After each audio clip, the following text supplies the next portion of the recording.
Hey up, it's Steve from the Old Yorkshire Geek, and welcome to episode 142 of Friday Night Appointment with Fear. Apologies there were no countdown this week. I actually lost track of time. I was watching somebody else's live stream. I was over at Anti-Derivative Jill's channel, watching her live stream, and lost track of time. So go and subscribe to her. And Wingrace is saying, is he? I forgot I was in this mood. Are you a beast? Wingrace is a beast. Anywho, what we're watching tonight, we're not watching it, we're going through it, we're reviewing it, is The Beast Must Die from 1974, starring Calvin Lockhart, Peter Cushing, Michael Gambon, and a few others. It's an ensemble piece. It's almost like a play, but with werewolves in it. But anyway, before we start, don't forget, like and subscribe, share the videos, drop a comment, hit the notification bell if you're subscribed already. Let's check and make sure we're live everywhere. We're live on YouTube, yeah. We're live on Rumble, yeah. And we're live on Twitch, yeah. Don't know why I keep doing Twitch. Got to say it every time. Explore the description for links for stuff such as merch. Like that bit of Friday Night Appointment with Fear t-shirt there with the vampire girly on it. Me books, there they are. Mercury Rapids, light-hearted sci-fi action adventure, silent predator, short horror novella about big cats eating people in the North Yorkshire village. A bit of fun on Amazon Kindle and paperback and all that stuff. And there's other stuff in the description as well. Just click on the links and they'll take you to wonderful places. Maybe. Become a member and then you get early access videos and exclusive videos and all that palaver and stuff. Right, such as Wingrace, he's a member. This fella, he's a member. And it's much appreciated. And super chats and super thanks will be appreciated as well. And I'm burping already and I've only just started. What am I like? Right, The Beast Must Die from 1974. British film from the Amicus studio. What does Amicus stand for? I meant to look that up earlier on, and I forgot. Where is it? I think it's from Amicus. I'm sure it is. Where does it say? It doesn't say on Wikipedia. It says British Lion Films. It doesn't mention Amicus, but I'm sure it's an Amicus production. No, it doesn't say on Wikipedia. That's weird. Because it's a... what they call Max Rosenberg and Milton Saboski production, who founded Amicus. Anyway, whatever. Anyway, so and Justin's here. Oh, with a $5 super chat. Thank you very much. He says, "Hello everyone, happy Friday. I will stay as long as I can. Got overnight shift tonight. Oh crikey! So don't be falling asleep during your shift. Particularly listening to my ASMR voice." I've been told I've got a relaxing voice. Or is it just boring? Probably that. Anyway, where were we? The Beast Must Die from 1974. Directed by Paul Annett. His first movie he directed. He'd done TV before. And he'd done like soap operas. And he'd done... Oh, I can't remember what it was. I mentioned it and I've forgotten. Because I've got the Blu-ray. Which is a decent Blu-ray. It's got... It's got several audio commentaries on. It's got an audio commentary on, a proper audio commentary on from the director and some other bloke. And then there's 3 more audio. They're not really audio commentaries. They're like interviews that just happen to be like the length of the film. And they just thought, we'll stick them as an audio commentary. And 2 of them, you can't tell what they're saying. I couldn't anyway. But the third one, wasn't too bad. But I don't know who it were with. But it was just waffling on about his life in general. And I thought, what's this got to do with this film? I don't know. But the main audio commentary is pretty good with Paul Annett. And I forgot, he did something that I've heard of and I forgot what it is. Never mind. Why don't I just click on his name? I'll just click on his name and it'll tell us what he's done, won't it? We're live, what the heck? Beast Must Die. Done Paul Dark for TV and Grange Hill. Emmerdale Farm it'll have been back then. It doesn't say there. I will have to look. He's passed away, by the way. Passed away in 2017 at the age of 80. And he's buried in Highgate Cemetery. That's a place I've always wanted to go because it's London's huge cemetery, innit, that's allegedly had a vampire living there for a while. Let's look on IMDb. I want to suss out what this thing is that he did. He didn't direct it though. He was DP or first assistant director. So let's have a look. See if I can find it. It'll be something boring now. I've said that. Oh dear. Have I got my finger up? I don't know. Within These Walls. Remember that with Googie Withers. He did some of that. Beast Must Die. Right, that's there. Crown Court. I used to love Crown Court when I was a kid. Don't know why. Just did. Battle of Britain. That's it. He was, I think he was like first assistant director on Battle of Britain. That's it. The film with Michael Caine in it. And, an all-star cast. Anyway. Win Grace's AI alter ego's in. Hola, he says, because obviously being AI, he's multilingual, speaks Spanish. Anyway, so welcome, Win Grace. I should have called my music channel. I should have somehow worked in AI into TOYG music, TOYG music. I don't know, but I didn't. So never mind. Where were we? Beast Must Die, right. Directed by Paul Annett. Screenplay by Michael Winder and Paul Annett, although he's uncredited. Based on a short story from James Blish. My favourite author name, James Blish. For some reason, I just think it's a really cool name. I think he's most famous for doing that in the early Star Trek novels, isn't he?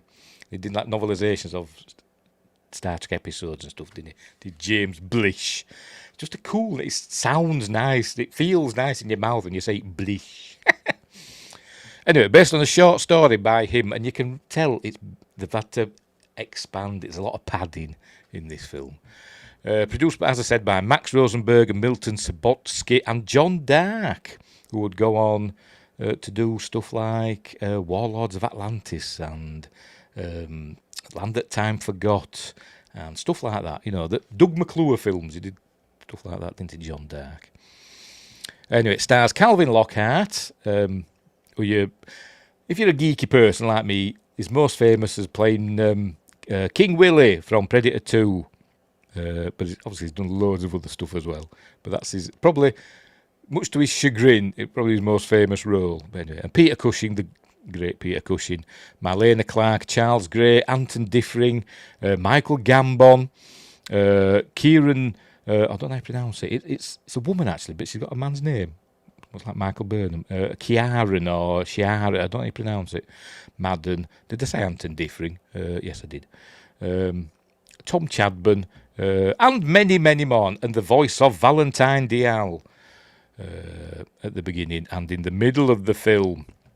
Music by Douglas Gamlin. It's very 70s music. Lots of guitars going, that sort of thing. Had a budget of just £187,000. And I imagine it made it back at the box office. I don't know how well it did. It doesn't tell us. But it's one of those films that you either hate it or you love it, and I love it. So we're doing it. We're going there. So we'll get on with it, shall we? Obviously, we're not going to just play the film. You can watch it on. I don't know. I've forgotten. I'll have to check now. Hang on. Wherever. Oh, it's going to pop up there. I haven't put it on yet, so it don't matter. Sorry, I'm waffling. Where can you watch it? I can't remember where I put it.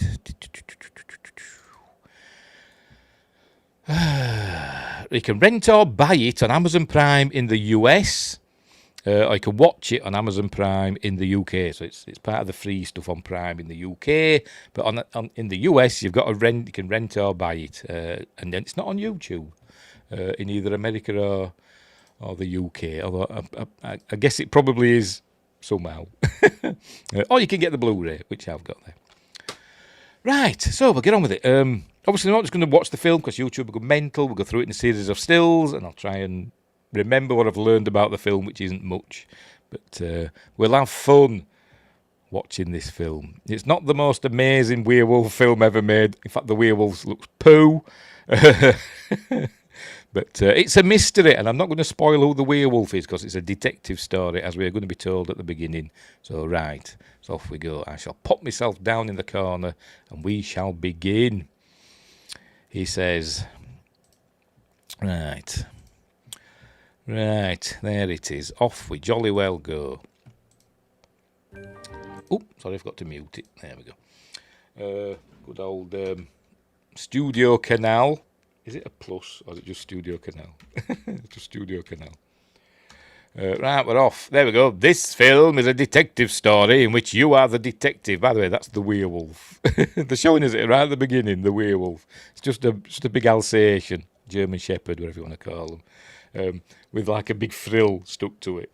It looks rubbish, and it's really friendly. You can tell because its tail's wagging all the time and its tongue's out going. It just wants to have fun. Anyway, in which you are the detective. We're listening to the voice of Valentine Dial, who were famous on the radio in the UK in like the 50s and 60s. I can't remember the voice of. I can't remember. But anyway, it's done other stuff. The question is not who is the murderer, but who is the werewolf. It's a bit like, it's like a riff on like an Agatha Christie or The Most Dangerous Game, stuff like that. After all the clues have been shown, you will get a chance to give your answer. And there will be a werewolf break. It does say somewhere. Where is it? There we go. Watch for the werewolf break. The director hated that. It were added afterwards by one of the producers. I'll say Milton Subotsky. I can't remember which one. It were added by one of those afterwards in editing. And the director didn't like it. But apparently it's a big feature of the film. It stands out. They were going for like a William Castle, gimmick for the film to make it stand out. And it does, because that's pretty much what everybody remembers about this film. Oh, pardon me. That it's got a werewolf break. So we begin. As I said, we'll have a little listen to the music, because it's very 70s. It's very of its time. Are you ready? Oh, it is an Amicus production, look. I thought it was, but according to Wikipedia, it doesn't say. Right, I'm going to look it up now. What does Amicus stand for? Amicus Productions. If it stands for anything, I don't know. Does it say? Rum-ta-tum-ta-tum-ta-tum. History. Go on. Tell us what it. No, it doesn't say. Doesn't say where it stands. I'm sure some clever people out there will know.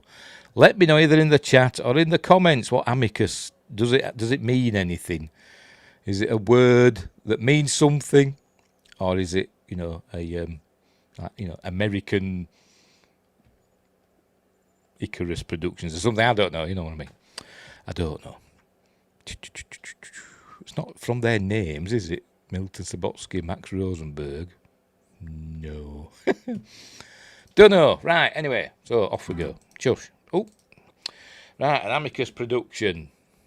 I don't know where we are, by the way. Is it an island he lives on, or does he just lives in some isolated place? Is it in England? It was filmed in England at, I think, Shepperton Studios. Let me just check. Yes, it was filmed at Shepperton and also in Pierford Place in Surrey, and also somewhere in the exteriors were filmed also at Shepperton Studios. Anyway, but I don't know where it's supposed to be. Maybe it tells us in the film. Maybe I just didn't notice. But anyway, right. So we're off. There we go. 1974. See, copyright 1974 by Satire Filmmatch Snappy. Is that German? It must be. Movie legalese. It's weird, isn't it? Anyway, so off we go. Services by Quail Service Company. Sorry, I just don't know. I found that interesting. Anyway, off we go. Right, we begin. Some woods. I think there we go. There's a helicopter. Look, there's a car on the road there as well. I don't know if that's relevant. I can't honestly remember. I've only watched it twice, in the last 24 hours. Me and my memory. Yes, that's how we're beginning.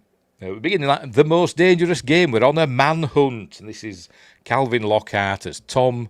I forgot his name already. Tom something or other. Newcliffe. Tom Newcliffe, who's a super rich hunter, like a big game hunter and businessman. He's like, gazillionaire. But anyway, they're out hunting him. And he's trying to evade the hunters in their Land Rover. So off he goes, running through the woods, as he does. And there's Anton Diffring. He's in charge of tracking him down. So he's got loads of microphones, as you can see, and cameras everywhere, and he's telling the men that's hunting him where he is and all that stuff. So that's when they go. He's going through the trees. There they are. They're following him in a helicopter as well. There he is, running away. Look, cameras in trees. No escape. By the way, Anton Diffring's been in loads of stuff. And I'm blanking. I'm trying to think what I've seen him in. Has he been in Indiana Jones? I can't remember. I've forgotten what he's been in. What am I like? Were he in... oh, God.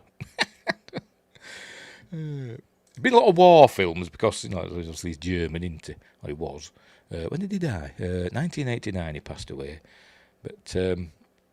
that's it. It's been a millions, Cold Its Story and all that stuff. Let's say loads of war films playing Germans. Great Escape. Where Eagles Dare, yes. Yeah, all that stuff. The Beast Must Die, yes, that's what we're watching now. I'm sure I've seen him on something that's not to do with war films, but I'm blanking.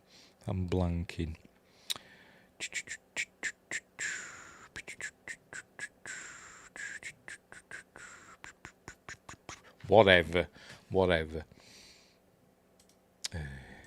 Bear with me. Right. Sorting me tabs out. Where were we?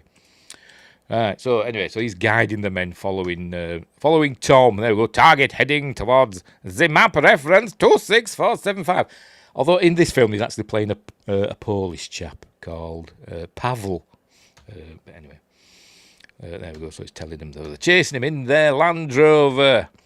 There they are, hunting him down. There we go. Intercept, etc. Actually goes on a bit. As I said, a lot of padding. Based on a short story. But anyway, he gets caught a few times, as we'll see. They come up to him and say, "Bang, you're dead." And he goes, "Not until you pull that trigger, young man." In a bit. There we go. Not until you pull that trigger, boy. He's got a cool voice, by the way. If you've seen Predator 2, you know he's got a cool voice, but it doesn't sound like King Willie in this film. But we'll have a quick listen. Here we go. "Bang, you're dead." "Not until you pull that trigger, boy." "Not until you pull that trigger, boy." Does actually sound a bit like King Willie, doesn't it? He's from the other side, the spirit world. Anyway, so he carries on. He doesn't pull the trigger, does the young man. So he carries on, still being hunted down. Somebody else catches him, look. So he's been caught twice already. Basically, this is a test. This is a test he's doing for all these cameras and stuff like that and equipment that's dotted around his estate. So he's seeing how, if he can get away. And obviously he can't. Here we go. He comes stumbling out of the woods to meet a lovely garden party with Peter Cushing and Charles Gray. I didn't mention him earlier on, did I? Charles Gray and Michael Gambon and Rick Wakeman. No, it's not. It's somebody else. Tom Chadburn or something. Just reminds me of Rick Wakeman. Expect him to get keyboards out any minute. Rick Wakeman was the keyboard player in Yes, in case you didn't know. Anyway, so out he comes. There we go. All the soldiers arrive or whatever they are, and they shoot him. He turns round and they shoot him. They all go, "Oh no, they've shot him!" And they all vanish into the woods, and we never see him again. There you go. But he's fine. Look, he gets up. They're blanks, of course, but it was all a test for this surveillance equipment, which he's got in this room that nobody else sees. Thank goodness, because something happens with Pavel later on that he doesn't tell anybody. Nobody knows of him. None of the other people there know that this fella exists, or this room for that matter. But anyway, so there we go. So apparently he spent lots of money on the sensors that he's placed all around his estate. That's the house, and all these things are going to light up around his grounds. So there we go. We learn it's all computerized, and it can tell the difference between humans, biped or four-footed animals, and all that stuff. It all goes into the computer. And then we go, there's a pressure strip under the ground, so if somebody comes within 100 yards of the house, it'll tell them. and all that palaver. So, anyway, and they paid him a lot of money because he's a gazillionaire. Don't know in what way, but he's really rich. But he likes hunting. He's hunted everything else, and now he wants to hunt a werewolf. Does he tell him? I know he's going to tell him in a minute. So he goes out to his guests, but they're not going to be his guests. They're going to be his prisoners, because he believes that one of these is a werewolf. So it's also got vibes of William Castle's House on Haunted Hill, where he's like invited a group of people there who don't really know him, but he knows of them, and they've all got like shady pasts. Apart from his wife, that's his wife there.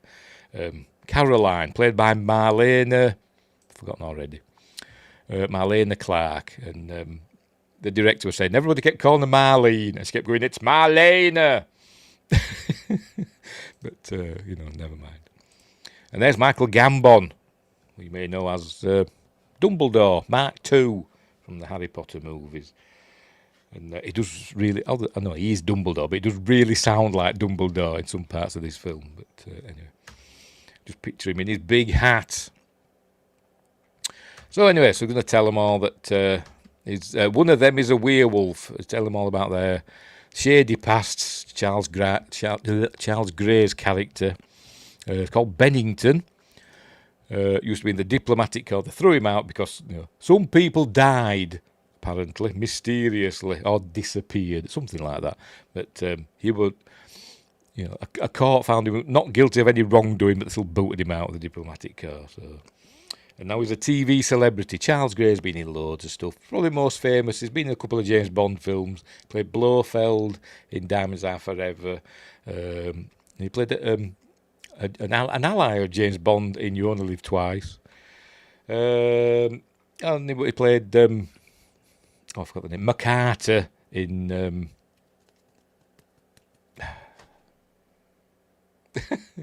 Devil Rides Out. There we go. Came to me. Played MacArthur, the bad guy in The Devil Rides Out. Anyway, so he's going around and telling them all about their pasts. Michael Gambon plays Jan. Has he got a second name? He will have, but it doesn't say there. Let me check on here. Jan Yarmakowski.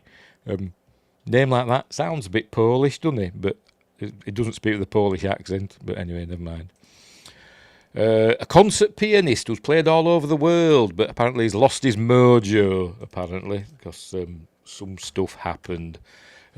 She's his wife, Davinia, who they separated, but then he had some sort of breakdown, and she came back to him, and all that stuff. So anyway, there we go. Oh, there we go, it's telling us there, look.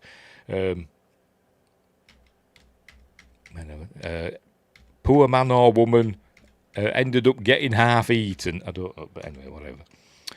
And this is Rick Wakeman. No, it's not. I forgot his name already. Tom Chadburn or something.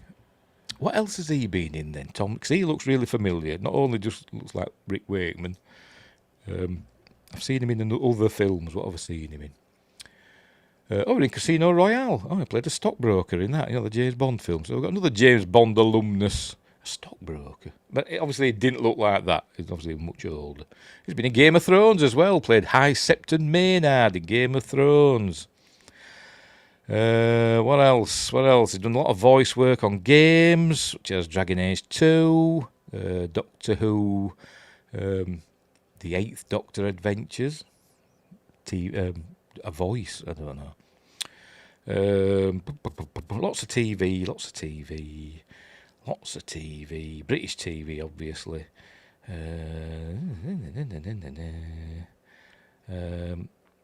Tales of the Unexpected.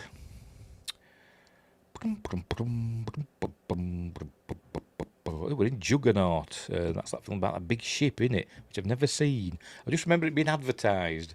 I went to the cinema once and I just remember seeing a big poster of it, but I've never got around to watching it. Juggernaut, about a ship that's out of control or something, innit? Anyway, whatever. Right, so where were we? So he's Tom Chadburn. Plays Paul Foote. Not named after the British comedian with the weird hair and is totally unfunny. He used to do a lot of panel shows. Remember that time in the UK when there used to be a lot of panel shows, like Mock the Week and 8 out of 10 cats and stuff like that. Like comedy panel shows. They were the thing of the time, weren't they? So at that time, stand-up comedians used to become like rock stars appearing on these things, didn't they? Paul Foot were one of those. And I've no idea why he were there. It was like rubbish, and it looked... Oh, but whatever, anyway. But it's not him. He's just named the same name. But we learned that he ate human flesh, and he went to prison for it. But he didn't kill anybody or anything like that, allegedly. But he went off somewhere. I think he served his time in prison, I don't know, 6 months or whatever. And then he went off somewhere, and then a man died, who were half eaten or whatever. And then he did a painting, because he's an artist, did a painting where the victim... So somebody eating a victim, or a monster eating a victim, or whatever. But the victim is the man that died, and he claimed he saw the photo of the man that died in the newspaper. But anyway. And what else? And Peter Cushing's there because I don't know if he's a suspect or what. I don't. But he's an expert on werewolves, apparently. So there we go. So. And he's also saying his wife is not showing any favouritism. So if she turns out to be the werewolf, because he's saying, what if I turn out to be the werewolf? And he goes, bang! No spoilers, but anyway. So they're kind of falling out over this, because he has kind of kidnapped him. He won't let him leave, because one of them does try to leave. Here goes Michael Gambon's here. He tries to leave in his Mercedes. So he drives off. This is another section that's really goes on too long. He sets off. How big is this estate? It must be huge. But goes off driving. I think it's all filmed in the grounds of Shepperton Studios, I think. So that must be a big place. So anyway, chasing him. Tom's chasing him in his Land Rover. It goes on for ages. It goes through the woods and down dirt tracks. You see him driving down these dirt tracks and then braking suddenly. And even on the subtitles it says, tyres squeal. And I thought, how can the tyres squeal on a dirt track? But anyway, I mean, maybe it does it there. I think it did.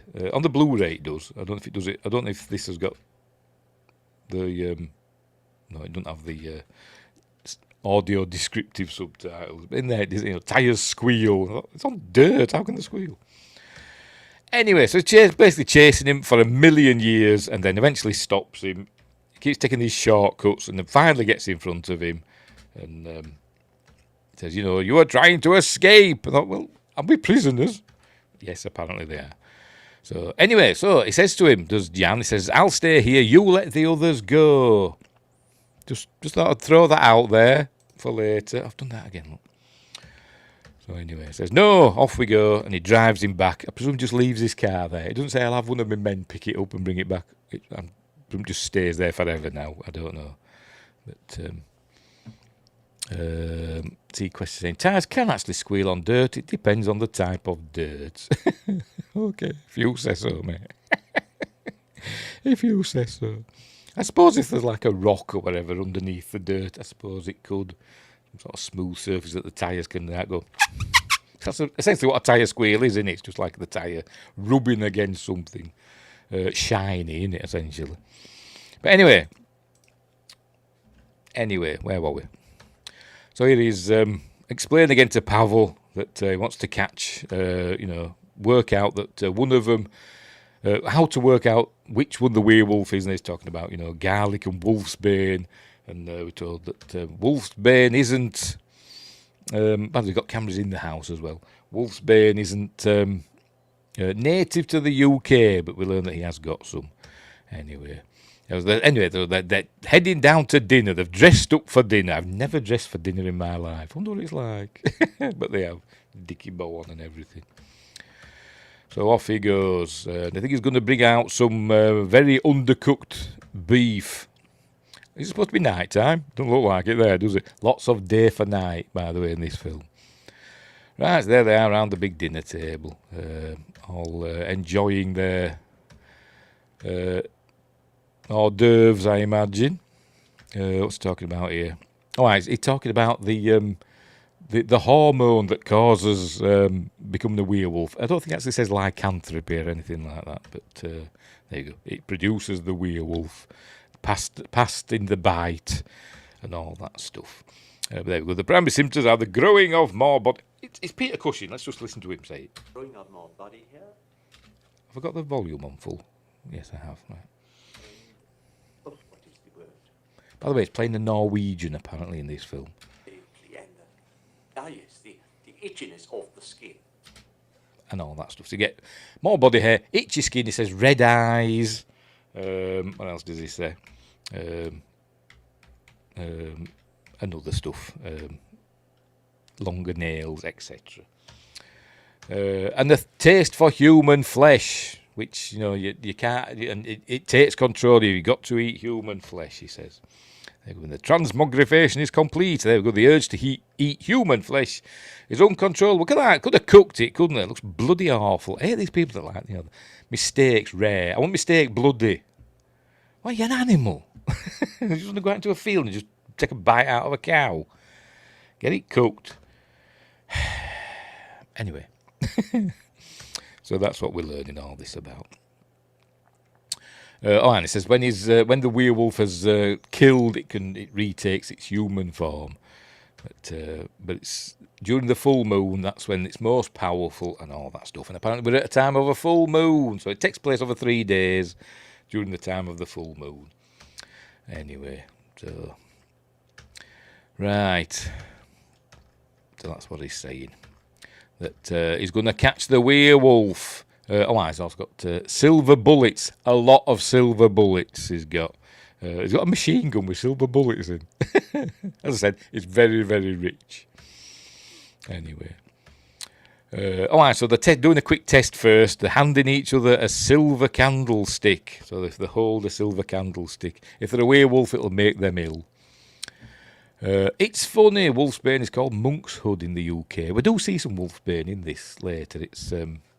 It has a different name. They don't call it monk's hood, they call it something else. They do say in this film it's not native to the UK, but anyway. Look, Justin there, look, nice rare steak. You're an animal, Justin. Get it cooked.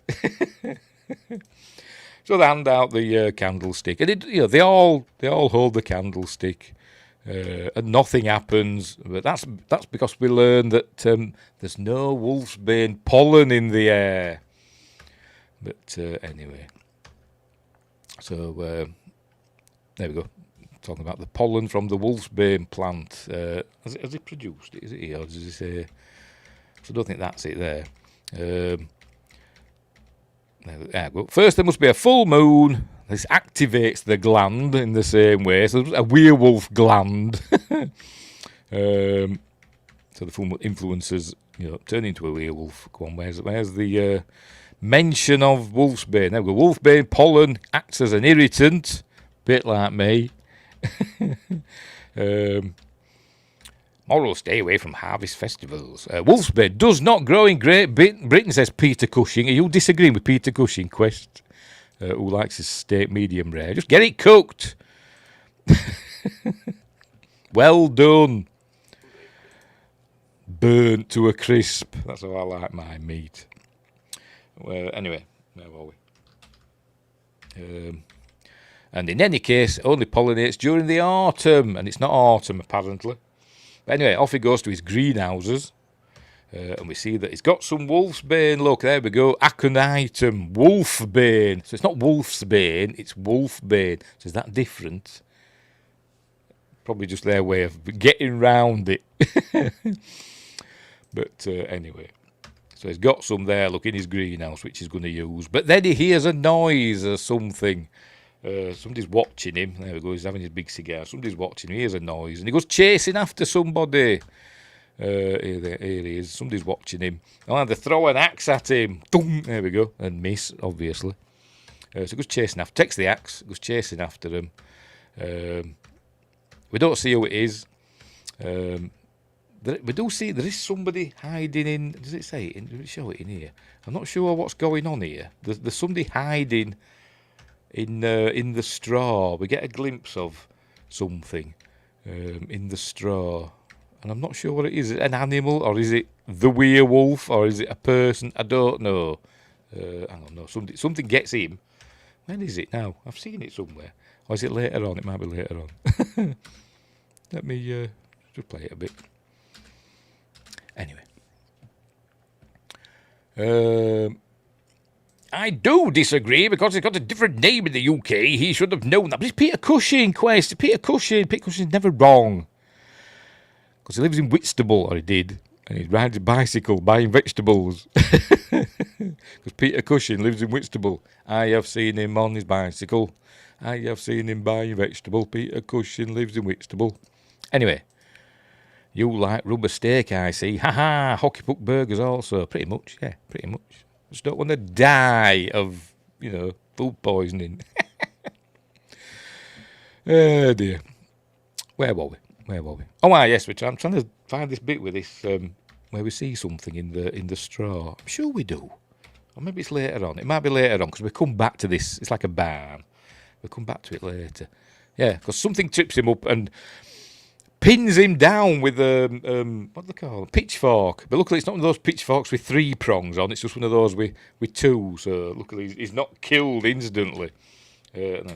Whether it is runs off, look. So it's obviously not a werewolf. Anyway, so there we go. Picking up his wolf, goes back to the thing. I actually thought, it was drawing him away and it was going to go back and destroy the wolf's bane, or we're going to come back and the greenhouse will up in flames or something, but no, it won't, so never mind. Anyway, so here he comes with his wolf's bane, and he says there's got to be wolf's bane pollen in the air, and look, thankfully it's easy to spread. Does he do it in a minute? Have I missed it? Is he going to show it? Have I gone past it? Can't bloody tell with this.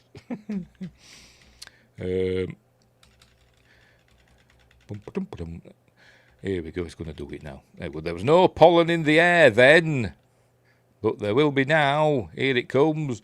There we go, that's what wolfbane pollen looks like. So that's enough to start the... If they hold something silver now, apparently, we'll know who the werewolf is. But luckily for the werewolf, we're not that far into the film. But anyway, as I said there, look... willpower may hold off the change for a few hours. Anyway. Meanwhile, Pavel's watching on with all his paraphernalia, drinking his milk. You can't see it's behind me. Hang on, oh no, what do we? He's got a glass. All we see him is just drinking milk, so he's a professional. Anyway, this is where we learn about, I forgot his name, Paul Foot. I don't think they call him Paul in this film. They always call him Paul Foot. I'm sure they do. Anyway, about his art, he does aggro art, which is where you just put paint on the canvas or whatever and just whack it with a whip. And Charles Gray, Bennington just says, "I'm a landscape man myself." So there we go. Bit of funny stuff. Question: I managed to get a few hours sleep this afternoon. Yes, well, what were you up for 30 hours for? What, why? Just insomnia, or were you busy doing things? I don't know, but you look really, really tired in that that Star Trek review. But good review. Go and watch it, and go and subscribe to Quest's channel, and watch his reviews and stuff, and his watch-alongs. Doing Lost in Space, which I think you're doing one tonight, aren't you? What was it? Insomnia. Right, fair enough. Something I don't suffer from, thankfully. Not very often, anyway. So they're still watching them and trying to find out what's going on. I think in this one, this might be where they notice that Paul Foot has got hairy hands. Is it this bit? No, it isn't. They're out in the garden, Jan and Davinia, just talking, blah, blah, blah. Day for night, lots of day for night. There we go. Do you still believe it could be one of those lovebirds? Anyway, see, they're playing chess. I wonder if they had to learn how to play chess like Patrick Stewart and Ian McKellen in X-Men. Apparently they didn't know how to play chess. I bet Peter Cushing knows how to play chess. I bet Charles Gray knows how to play chess. But they didn't have to get somebody in to teach him. Unbelievable. Anyway, Well, yes, this is where we learn. I think this is where we learn that Paul Foot has got hairy hands. Look, he's got the back of his hands are really hairy. They do mention it. Tom Calvin Lockhart says yeah, he does have hairy hands, but I can't remember if they were like that before. But I didn't mention sequester before the 30 hours. I only slept for an hour. Oh, right, okay. So no wonder you were like Al Pacino in Insomnia, weren't you? That's what you were like in that video. Anyway, right. So I think Paul Foot's off to bed, and they're following him. Yes, he's off to bed. They're following him on the cameras. Here they are following him, and he says, "I haven't bugged the bathroom. So if you want to go in the bathroom and do whatever, you're not going to get spied on." And he thinks he's maybe about shaving his hairy backs of his hands, and thinks better of it. Anyway, and then he gets into bed. Anyway, so Tom now is going to put on the shiniest black coat you've ever seen. In a minute, here he goes. Takes his shirt off. He's going to put on a black coat where you think he's going to not be seen in the dark, but it's the shiniest black coat you've ever seen. Isn't it? And he's got his rifle with his silver bullets in. It says, I'm gonna have a rest. You let me know if anything happens. So he's gonna sit in his big chair and have 40 winks as Pavel watches on in this day for night. So it was a really bright full moon. It wasn't a full moon in it, so it's casting really bright shadows or dark shadows. Anyway, there we go. So we'll have another section of nothing happening. We're just watching the various parts of the house. Not showing any of the people, though. Have you noticed? Just showing the empty rooms. Not showing any of the bedrooms of them all in bed asleep or whatever. Just showing the empty rooms for some weird reason. But anyway, suddenly, beep! Oh no, the light's gone off, you know. And the heading. Look, they've got these red lights, and there's a heading towards the river. There we go, follow the red lights. So off he's going to go and chase it. It's a four-legged animal, weight at £159. So off he goes. And he just calls him Hunter over the radio. Don't say, Tom or Mr. whatever. I can't remember his last name. New, whatever he's called. Newcliffe. Just calls him Hunter. Maybe he's a fan of Triple H. Hunter Helmsley. Hunter Hurst Helmsley. Anyway, so he's chasing after the target. We don't know if it is a wolf or not. I would expect it to be a deer or something like that. Like a little roe deer or something. Because he gets ready, 100 yards and close, heading straight for him. It's almost like Aliens, or Alien, where he's been the movement, motion tracker, isn't it? And you'd almost hear the beep, beep, beep, heading for you, it's right on top of you, beep, beep, beep, beep. And I was expecting a deer to come, running out of the woods. But no, it is the wolf. Here it comes. Look, here it comes. It's the werewolf, and it comes leaping out. He doesn't shoot it. He just lets it go for some reason. I was thinking, is it because he's using silver bullets and they're really expensive and he don't want to waste them? I thought that at first, but then later on we see he's got a silver bullet machine gun. Anyway. Apparently these rifles, according to IMDb, this rifle has got really expensive. I shall read it to you if I can find it. Here, the rifle that Tom uses hunting the werewolf the first time is a Griffin & Howe M1903 Sporter. These are top-of-the-line custom handmade rifles. Quest obviously knows this already. In 2022, each can take over 1 year to deliver and cost $13,500 and up. Crikey. There we go.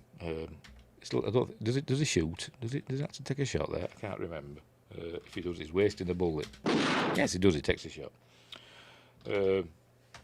Anyway. And it comes back. Yes, I forgot it comes back. It turns around, it comes back. Coming back to you, and it jumps over him. Or whatever. And it's heading back. Look, it's heading back to the house because the lights are going off. So going out, the lights go on. Coming back, the lights go off. I don't know, but that's their logic. It's heading back to the house. So It's telling noise on the radio. Oh, there a bit as well earlier on. I've got to find it now. Where he says, "I've got you on the camera." And we see there is a camera up a tree, and most of the shots are from that camera up the tree, which is fair enough. But there is one where they're just showing the footage from the film. Come on, show us it. It's here somewhere. It says, "Do you have me on camera?" or something like that. So is it this view here? Is it? I think it's that. Come on, where are you? There we go. I have you in vision. Look, and it's just the same. It's the same thing as what we just seen. So obviously got a cameraman out there with him as well. Anyway, right. So it shoots at the werewolf, misses it. It's heading for the house. He tells Pavel, "Protect yourself, lock your doors," and all that stuff. So he gets a gun and goes, "Find something silver," and says, "I've got something better," and gets a gun out. He gets a pistol out. But he's going to turn around and see that the werewolf is watching him. By the way, there's a big... what's that? What's rugs? That? Is that a bearskin rug or something? I don't know. I'm sure that's something that Tom's shot himself. Oh, you can't see, it's behind me. Whatever. There he goes. He's got his pistol ready. Don't know what sort it is. Is it a Walther PPK? Probably not. I don't know what it is. Quest will know what it is. Anyway, so here he is with his equipment. There he goes. He looks up and he sees it's there. He sees it's there above him. He shoots at it, and obviously doesn't hit it. There we go. Keep shooting. It just leaps down. Look, just licking its chops ready. It just wants to play, doesn't it? Nom nom. And it leaps down at him. Obviously, they just threw like a big ball of fur at him or something. I don't think they threw a real dog at him. And then we hear him scream. And he's coming running back, look, and they hear him scream, and he goes running in, and there's blood everywhere. Oh no, poor Pavel's dead. Luckily, none of the others, all the others are really slow to react, because he's in here for ages. He says, "Pavel, you all right, mate?" And he turns him round, and no, he's not. He's actually got his eye missing, and apparently, I think they actually filmed, at first, it was filmed, and his eye were out. On his cheek like that, he had it, his eye had popped out, and one of the producers, one of the Amicus producers, says, "No, that's too gory. We don't want that." So that just had a big gory eye hole instead.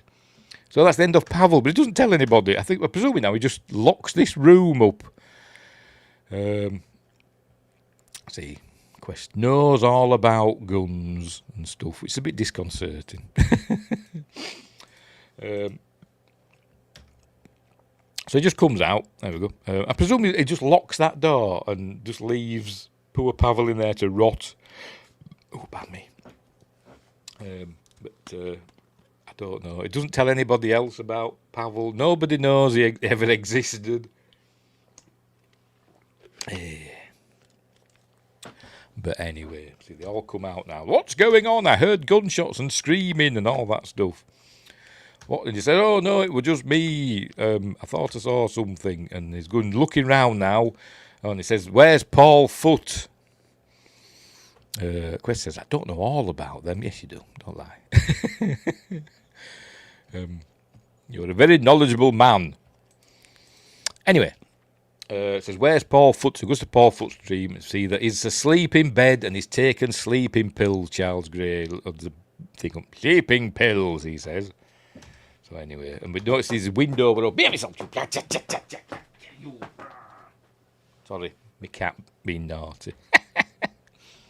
Scratching the furniture. Where were we? Sleeping pills, yes. And we noticed the window were open. And what's he saying there? No, thank God he's all right, and that we're all right. And somebody asked him, "Is anybody missing?" And he says, "No," something like that. There we go. No one is missing. He says, "No." Don't tell him about poor Pavel, who's dead in that room with his eye out. Anyway, next day, I think we see the helicopter. Yes, the helicopter comes back. He's on the radio to it. He's telling the pilot to fit a night vision camera and all that stuff. And they're playing croquet on the lawn. There we go. Never played croquet, I don't think. But Not all English people play croquet. Right, so it's where we learn that Davinia is worried about Jan. He's feeling a bit down, and I think he's supposed to be suffering from depression and something like that. And she wants to take him, to the village or take him away, because it's not good for him. She wants to leave right away. So he decides, no, they're not going. And he takes all the rotor arms, or rotary arms, I thought they were called rotor arms, whatever, from the cars. And going to get rid of them. Puts them all in a plastic bag. There he is, his carrier bag. His plaggy bag, as we call them up here. Wingray says, I've played croquet. Well, you're more English than... Oh, it's Wingray. Wingray Ice has played croquet in AI land. But then the corner of a stone building fell on my ball.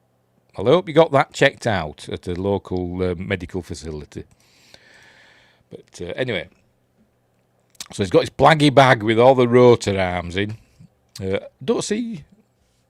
I'm guessing that the white Mercedes is still where it was parked 8 billion miles away at the other end of the estate. I'm guessing. I don't know, because it's not there, is it? That's not it. But anyway. So he's going to throw them all in the lake with his dog. He's trusty. This is his own dog. There it is, his own dog. I don't know what it's called. Does it tell us in the credits list? It doesn't say. It doesn't say what the dog's called. No. I like it in credits when they tell you the names of the animals that are in it, but I don't even know if it's got a name. Anyway, does he say its name here? Because it tells it to go back. No, it just says go back. It don't give it its name. Rex or whatever, I don't know. But it follows him. There we go, he's smiling at it because it's a loyal pooch. And he ties, there we go, ties a string to it. So he's walking the dog now, then ties it up there. I think we're back at that barn area, I think. But yeah, he's going to the lake to chuck all the rotor arms in. But he hears a noise, and there we go. Well, we see that there's somebody with... Earlier on, we'd seen that there's somebody with a bow and arrow. And he's nearly going to get killed. In a minute, here we go. He's just about throwing them in, look, and then doing an arrow hits the tree. That was a good shot, wasn't it? I wonder, I don't know, I'm going to replay that. Do you think somebody actually did fire an arrow there? I know sometimes they can do it on strings and wires and stuff, but I can't see a wire there. Let's have a listen. I'll see if there's any jump cuts or anything like that. Let's have a look. No jump cut there, was there? Or do you think maybe it was played backwards? I don't know. It was stuck in the thing and they pulled it out. I don't know. But if they did fire an arrow there, it was bloody close, wasn't it? It was the 70s. You could probably get away with it. I don't know. But anyway, so he nearly got killed. And then he is, missed. And it's there we go. It's Paul Foot getting drunk, hunting the hunter. He says. Where are we? It's croquet at Wingray Eyes. It's crochet. What?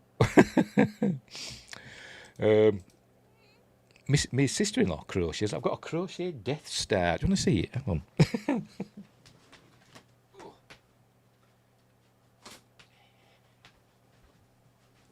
My sister-in-law does crochet. Hang on, I'll just full screen myself. There we go. She crocheted me this Death Star, look. I've got a crochet Death Star. Cool, innit? The moon with the rebel base will be in range in 5 minutes. Just like Rogue One, innit? Cool. Anyway, where were we? I forgot what I'm doing.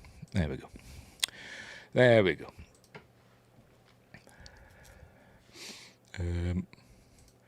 Not crowhead. What are you on about? Anywho, I was pointing out the cameras. So we know that Paul Foot knows all about the cameras, and he's chucking the rotor arms into the lake, or is it a river? Whatever. There you go, the rotary arms for every automobile on the estate. He's thrown them all away. And he says, don't worry, before you leave, I will replace them at my own cost. And they'll go, well, thanks a lot.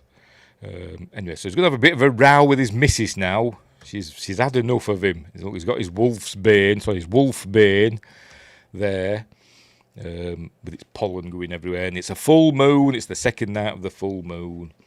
And he's wanting everybody to hold the candlestick. And you know, some of them are doing it, and some of them aren't holding it. But anyway, but his wife's falling out with him now, saying she's never known him be like this. She knows he's passionate about stuff, but she's never seen him act like this. And she chucks she chucks the candelabra in a minute. Where is it? Yes, I've missed a bit now. She picks the candlestick, and throws it, smashes a mirror, and then she smashes her hand down and hits a glass on the table. Now she's having no part of it. Look, psh, and now she's cut herself. Dun, dun, she's cut herself on the glass. She has an open wound. Do. So I don't know why I did that, but anyway. Did she leave a strategic design flaw? Probably in there somewhere. But anyway, that leads to the main reactor, I imagine so. There'll be one thread in there. If I pull it, it'll all just collapse in on itself. Anyway, so she's cut herself as Caroline. Anyway, so she runs off. She's fed up, and anyway, so he's going to carry on his hunting. Now he's got his machine gun, ho ho ho, with his silver bullets in. Where's his? He's gone back in this room where Pavel was. Pavel's not. Oh, it's there. Sorry, I just noticed there. Pavel's. Oh, you can't see for me. Hang on, just a minute.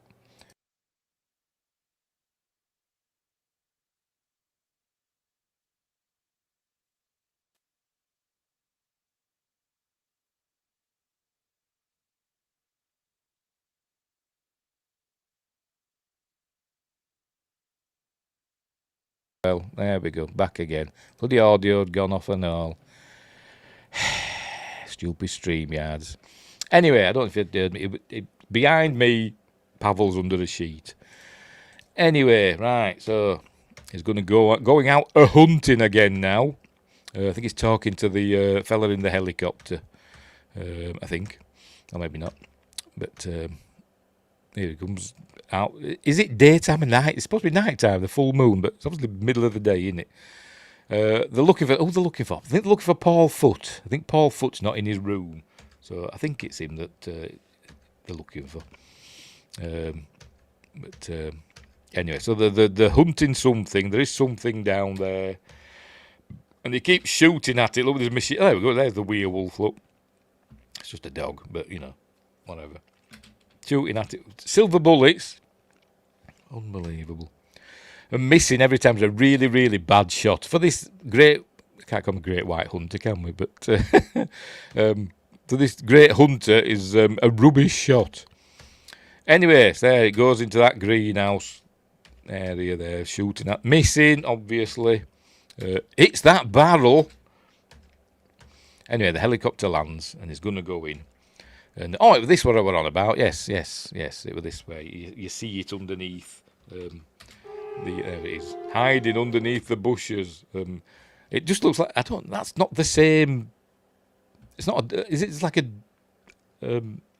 like a mask, a dog's mask head. I don't know. It doesn't look like the dog, does it? Anyway, whatever. It comes running out and.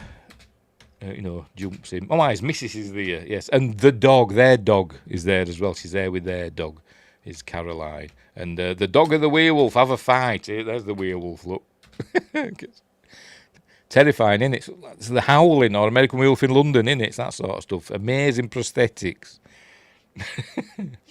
But why is he shooting it, though? Yes, his wife stops him. That's why, for some reason. There we go. And their dog starts fighting it, and apparently to get them to fight, because apparently both these dogs were really, really, gentle and friendly and lovely dogs, and they really had to I don't know, force them to fight each other. I don't know what they did. They're both on leashes, so maybe they just, I don't know, but they got them angry somehow and had them barking at each other, and they actually felt quite sorry about it.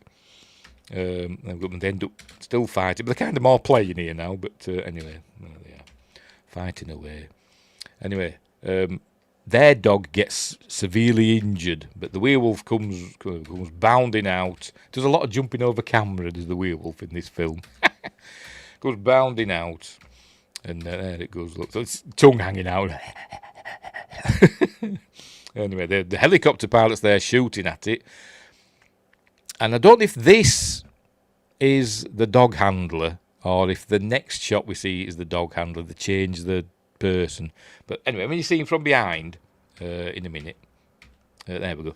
This is the dog's owner now. So the kind of he's play fighting with the werewolf. So there he is. Look, he's shooting. It's the worst shot ever in the world. He shoots and blows the bloody helicopter up. It's useless, isn't it? Misses them. Misses the fella and the werewolf. And the werewolf just goes running off. He's still shooting, still missing it. It's useless. And now the poor helicopter's blown up. And the pilot's dead. Very dead. There he is. So he's fed up now in his shiny gear, but still hasn't killed the werewolf. Let's make sure we're still going. Yeah. Hang on. Yeah. And yeah. Best viewers on Streamboo on Twitch. Anyway, so he's fed up now because his helicopter pilot's dead, and Pavel. So that's 2 dead now, isn't it? And he's not got a helicopter anymore. They didn't actually blow up the actual helicopter that we saw flying. The director says they found an old helicopter, that was just like a shell, and they just set that on fire. So that's what they did there.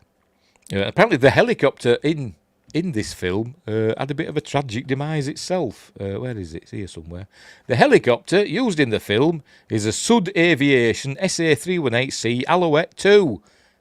Again, Quest knows this already. Registration GAWFY. It can also be seen in Catholics, 1973. Never seen it. This helicopter was subsequently sold to a concern in Italy on 22nd of July 1984, so like 10 years later. It collided with a cable of a ropeway in Valle Seriana, Bergamo, Lombardy, Italy, killing all 4 aboard. So that's sad, isn't it? So it had a tragic end in the helicopter in this film. Anyway, so that's Peter Cushing looking down in his crushed velvet smoking jacket, because it's Peter Cushing, isn't it? I bet it's his own. I bet he's brought that with him. Anyway, there we see his own dog's badly injured, and here's Caroline mauling its bloody wounds with an open wound on her hand, remember? Anyway, so he's badly hurt, and so he says, Peter Cushing, take the ladies back into the house, and basically he's going to put the dog down, poor doggy. Anyway, so he puts the dog down. And he comes into the house for some reason and shoots his gun at the house. I don't know why. But is it just to wake everybody up? I've no idea. So he's going looking round and saying, where were you? He's saying, where were Paul Foot? And he said, I heard something and I went outside to see what were going on. And then Jan says he went out as well, but then he came back in and went back to bed. That's his alibi, but he can't prove it. It's just his own word. But then we learn that Bennington's not there. So they go to Bennington's room and say, oh no, there's blood everywhere. Well, bloody handprints everywhere. There's been a bit of a commotion, and we see that Bennington's dead. There he is. We know it's Bennington because he's got a B on his thing. So poor Bennington's dead. Oh, and he's got some wolf fur in his hands. He's pulled the wolf fur out. Don't actually mention that, but I've just noticed it for the first time now. But anyway, so he's fed up now again because the wolf has outwitted them, the werewolf. Anyway, so Peter Cushing's saying we should call the police. I'm just calling him Peter Cushing. I forgot the actual name of his character. Professor, where is it? Dr. Christopher Lundgren. He said we should call the police, and he's saying, no, not calling the police, people are dead. And he says to him, they said to him, 2 people have died, the pilot and Bennington. Don't mention poor Pavel. As I said, they don't know about poor Pavel. But there we go. Tonight's his last chance, the last night of the full moon. And there we go. Got to say it. Got to do it. The beast must die. Hang on. Hang on. Hang on. He said it! He said it! He said it! Been itching to use that. Anyway. And will. Anyway, right. So, Paul decides he's had enough and he's off. He's legging it out of there. So, off he goes to the through the woods and to the fence. And now it's going to be just like Jurassic Park now. Because we learn, as we see here, it's electrified. Because he looks up at the fence. Oh, danger, zappiness. It's just like poor the kid off Jurassic Park, isn't it? So he goes running off, finds a tree, climbs up a tree, falls out of it. Obviously not very good at climbing trees. And then, what's his face, encounters him. Tom finds him and says, come on, you're not escaping, get back to the house. And now I think is the time for the werewolf break, I think. Yes, now it's time for the werewolf break. Have you guessed who the werewolf is? Is it Paul Foot? Is it... I forgot her name now. I'm thinking of a Hong Kong fooey. Was it Janine, the filing cabinet woman? Is it Paul Foot? Is it Jan? There we go. Davina. Dr. Lundgren.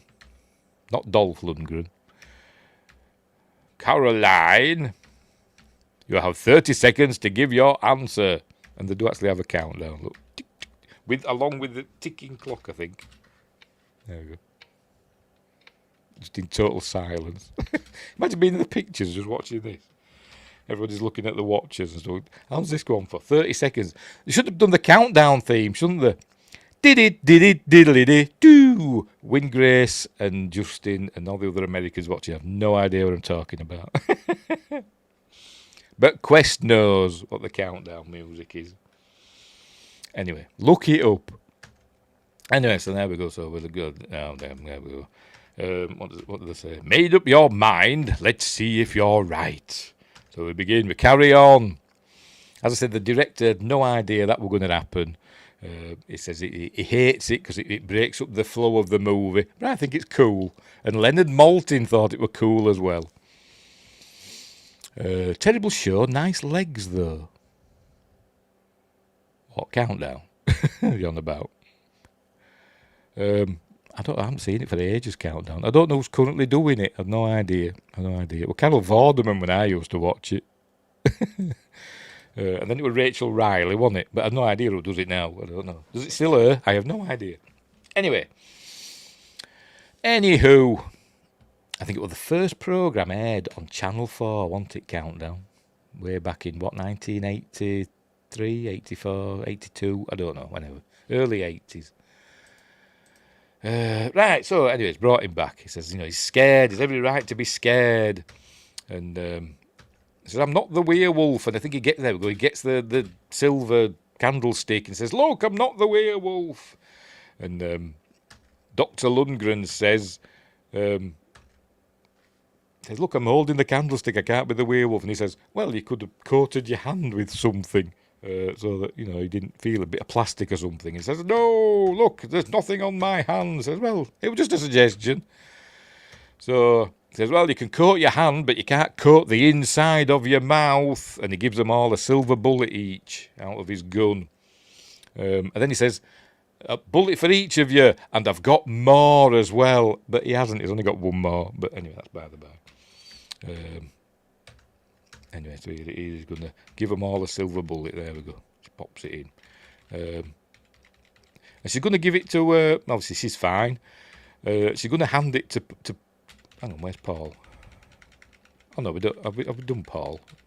Keep going back. There we go. One for each of you, and enough to spare. I think Paul, we're going to give her his, but he gives one to each of them.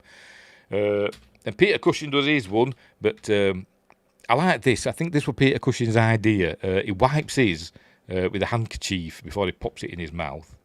And I was thinking, I wonder if he did this deliberately, maybe to act as like a bit of a red herring, because could he be coating the bullet in some, I don't know, wax or something before he pops it in his mouth? I don't know. I'm not telling you who the werewolf is yet, by the way. You're going to find out with everybody else. But anyway, pops it in his mouth. There you go. He's not the werewolf. And then he gives one to his wife. He says, no favourites. There we go, mustn't play favourites. And he gives one to his wife. Time for my pill. By the way, she's very, very beautiful, isn't she? She's Marlena Smith. Is it Smith? Clark. Marlena Clark. But he gives her the thing and turns and walks away. And then he hears her crying or something. Turns round. She's crying. And then she lifts up her hand. Uh-oh. She's got hairy hands and black fingernails all of a sudden that are really long. And then she pops it in her mouth. And it triggers the transformation, except we don't see it. They do, but we don't. Because when we turn round again, there you go. She's a blooming werewolf, look, with all its tongue hanging out, going. Anyway, see, you're an AI. You're not supposed to know. Halt. So she turned into a weird wolf, which leaps because it's got the bloodlust now. She can't help herself, and she leaps onto Tom, and his gun goes off. There we go, and they were saying it couldn't be her. That's what Davina said. It couldn't be her because she was there. She held the candlestick and all that. And they say, get her out of there. So anyway, so he thinks he's got the werewolf now. So I've killed her, killed his wife. Now he takes a wedding ring off, and this way he realises she was there in the barn. She held the candlestick at dinner. She was there in the barn when the werewolf attacked. But anyway, sorry, before that, Quest says it's basically 8 out of 10 cats now with Jimmy Carter. Yeah. 8 out of 10 cats do countdown, but there's still normal countdown, isn't there? I'm sure there is. I don't know because I don't watch it, so I don't know. But I bet there is still normal countdown without all the rude jokes. Is there still 8 out of 10 cats does countdown after Sean Locke died? I don't know, but I don't know. Anyway, where were we? All right, it says she was there in the barn when the werewolf attacked, and it says Peter Cushing was there. Remember? Sorry, Dr. Lundgren. What if it's Todd? Oh, no, that's Rundgren, isn't it? I'm thinking Todd Rundgren, the guitarist from Meatloaf from Bat Out of Hell. But anyway, sorry. Wind Grey AI says, my subroutines feel funny. Doing an impression of Garth from Wayne's World. She makes me feel kind of funny. Anyway, he says, remember, she had an open wound. And she was touching the dog, the blood from the dog. The dog had been bitten by the werewolf, so now it infected her. If the dog had survived, would the dog have become a werewolf? Would it have been what would you call a werewolf? It's still a werewolf, isn't it? But I don't know. But there you go. If a human being, if anyone is bitten by anyone who is bitten by a werewolf and lives becomes a werewolf himself. But he says he or she. He or she, go on there, becomes a werewolf. So he says so. So he realises now that the actual werewolf is still at large. That's what he's telling him. So they've got to go and find out. And they hear a scream. So he goes like, so that means the real werewolf is ... scream. So they go running up. Davinia's screaming. And we find Paul Foot dead on the floor, had his throat ripped out. Not that it's going to show it. Come up, turn him over. That's it. Oh, for Pete's sake! There we go. There we go. He's had his throat ripped out, as they say in Yorkshire. So that's then. So Paul's not the werewolf. So who's left? There's not many people left, is there? I mean, there's only... we can work it out now, can't we, who the werewolf is? Well, it's either one of them, but it's not. I'm just telling you that now. Or Jan, basically. So he's going to go out and hunt down the werewolf in the middle of the day. But anyway, just goes outside, and it's there, look, taunting him. So he goes running off after it. This lovely big dog. He's got one bullet left, by the way. One silver bullet. So off he goes. The dog does a lot of jumping over the camera. Here it comes. There we go, like that. The director says it loved it. The dog loved jumping over the camera. Should have got it at Crufts. And there it is. I say, lovely dog. Like I say, it's German Shepherd, or Alsatian, as we probably called them back then. Just with some black furry bits stuck on. I bet it was hot. That's probably why it's panting. Probably red hot under all that, isn't it? But anyway, it leaps on him. There we go. And the gun goes off and killed it. And then the transformation begins. Forget the howling. Forget American Werewolf in London. Forget any other werewolf film that I could think of. Dog Soldiers. Oh, they didn't have a transformation scene, though, really, did they? But forget the great transformation scenes in movies. Forget the Wolf Man. Here we go. There's a proper wolf transformation scene here. Look. There it is. Who's it gonna be? Wow, look at these effects. Who could it be, this werewolf? Oh, look, it's Michael Gambon as the werewolf. Jan was the werewolf all along.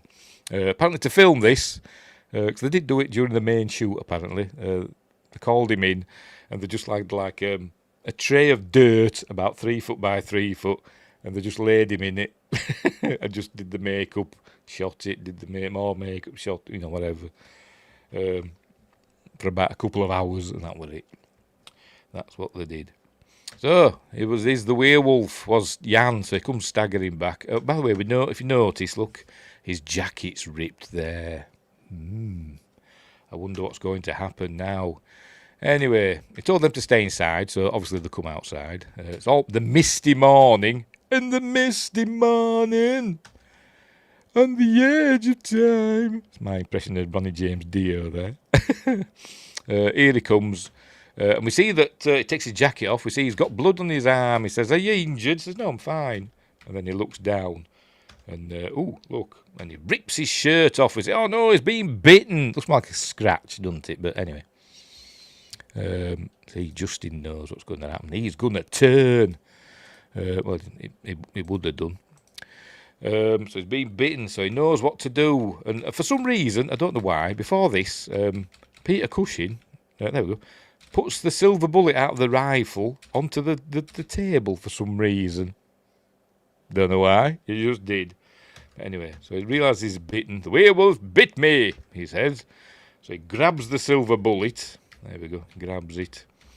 We can see that he's fighting the urge. Look, he grabs hold of it. Look, and he's like, oh, the silver, it burns, or whatever. So he takes the rifle, goes inside, has a sit down, and thinks, all of this is for naught, or whatever. It's all wordless. And then blows his brains out, I imagine. Don't actually show it, but we just hear it. There we go. And Peter Cushing and Dr. Lundgren and Davinia react there in the distance. I wonder if that is actually Peter Cushing. But then we get the credit, and that's it. That's the end. We get the cool music at the end. That music from some BBC comedy, isn't it?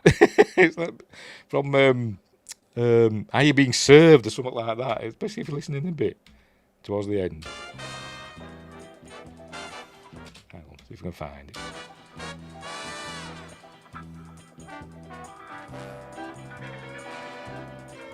Third floor, lingerie. Going up. Do, do, do, do, do. So anyways, that's the end of The Beast Must Die. A cool film. I know I ribbed it a bit and made fun of it. That was a good movie, yes it is. And Wingray Eyes says, Don't worry, they're all fine. They're all fine. It's only a film. Even the dogs are fine. That helicopter's not, though. But anyway. So there we go. That's the end of The Beast Must Die. Sequels, maybe? Don't know. I don't know if they've planned a sequel. Probably not. Yeah,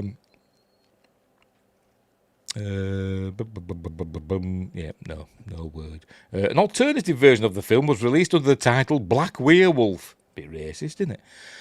This cut omits the... Oh, no, it is actually physically black, isn't it, I suppose? But anyway, it's like a clue towards the end of the film. The cut omits the werewolf break near the climax, which, you know, probably why it's not as good, probably. Watch The Beast Must Die with the werewolf break and everything. So there we go. So that's the end of The Beast Must Die. Cool film. As I said, you can watch it on Amazon for free in the UK, or you can rent it or buy it on Amazon in the US. It's probably on YouTube somewhere. If you search for it, it'll either be, you know, all there or, you know, chopped up. You know, you can usually find films on YouTube if you look hard enough, can't you? Or you can buy the Blu-ray like I did. So anyway, so there we go. Cool film. That's it. Special features. Loads of special... Actually, looks like there's loads of special features, but there didn't really. There's a couple of... is it this one I'm thinking of? It's just like... There's like 4 audio comments, 4 audio tracks, and some like little behind-the-scenes stuff, and that's about it, really. But yeah, cool film. I really like that film. It's a good old 1974... horror film. 15 certificate. Let's say quite gruesome in places. There's a bit of blood in it, but it's not super gory. I wish we'd saw Anton Diffring's eye on his cheek. I wish they kept that in, but they didn't, unfortunately. But it's a pity it's not. There isn't an alternate cut with a bit more gruesomeness. But anyway, right. So there we go. So that's the end of that one. So we'll leave it there. We will leave it there. What's coming up next? On Monday, never put it. On Monday next week for Magnificent Mondays, we're sticking in the 70s, but we're going a year earlier. I think 1973. Yes, there it is. The Bellstone Fox is what we're watching or reviewing on Monday for Magnificent Mondays. Amazing film. Scarred. It's one of those scarred for life films if you see it as a kid, but it is really, really good. That's what we're going to watch on there. It's about the basic gist of the film is a fox cub is rescued after I forgot the lampers. They call them lampers, don't they? And they go out like driving, filling in foxholes for a fox hunt. They go filling in foxholes and lamping fox cubs and stuff, don't they? And one of them's rescued, one of them's saved and raised. It's raised with another dog, with one of the hounds that becomes part of the hunt. Like they're both born at the same time and they're raised together. And they become friends, and they call the fox Tag and the dog something else. I forgot. But they race together. And anyway, it grows up, they let it free, and it's really hard to catch. The hunt can't catch the fox, and it becomes the hound master. It becomes like an obsession for him to catch this fox, and it's really, really good. Honestly, it is. It sounds rubbish, but it is really, really good. That's on Monday. And I think the Monday after, I haven't checked yet, but we might do The Creator, because I got the 4K of that t'other day. We're on offer, so I've got a really good film. I like The Creator, so that might be the Monday after, but I'm not sure. Right, and I don't know what next week's Friday Night Appointment with Fear is going to be yet. I haven't decided. That's not really a horror film, is it, to be honest? So, no, we'll save that for a Magnificent Mondays. I got this one on offer as well. Cocaine Bear. I love that film. I'll have to have a dig about. Is this what they based Fox and the Hound Disney movie on? I have no idea. I don't know. I've never seen the Fox and the Hound. I don't know. But I'm not going to spoil what happens in the Bellstone Fox, but there's a bit of a gruesome part in it that they showed us when they showed it at school. We were all like, "What the?" But it usually gets cut out. When I remember seeing it on TV when I was a kid. They showed us it at school, and it was the first time I'd seen it. and like this really shocking part of the film. And then it were on TV later, and I thought, oh, they showed us this at school. I will watch it on TV. They cut that bit out, and I'm not surprised. But anyway, I'll not tell you what it is. Right, so we're done. We're done a duster. We'll leave it there. So thanks, Wind Grey Ice, for and all, and also Wind Grace as well, and Justin and Quest, and anybody else pop in. Let me check. Thanks, Justin, for the $5 super chat. Yes, we had Wind Grace earlier on. No, it says don't have Wind Grace and Wind Grey Ice there at the same time, do we? Again, just like Archmage Frey fella. But thanks for keeping me company while we review The Beast Must Die. Cool film. Rubbish werewolf, but it's still a cool film. Despite the werewolf being rubbish, it's still really entertaining. Well, I think it is. But anyway, it's probably the cast. It's got a really good cast with some great actors in. But anyway, so we'll leave it there. So thanks for watching, wherever you are. Don't have nightmares. Look after each other, and until next time, I'll see you there.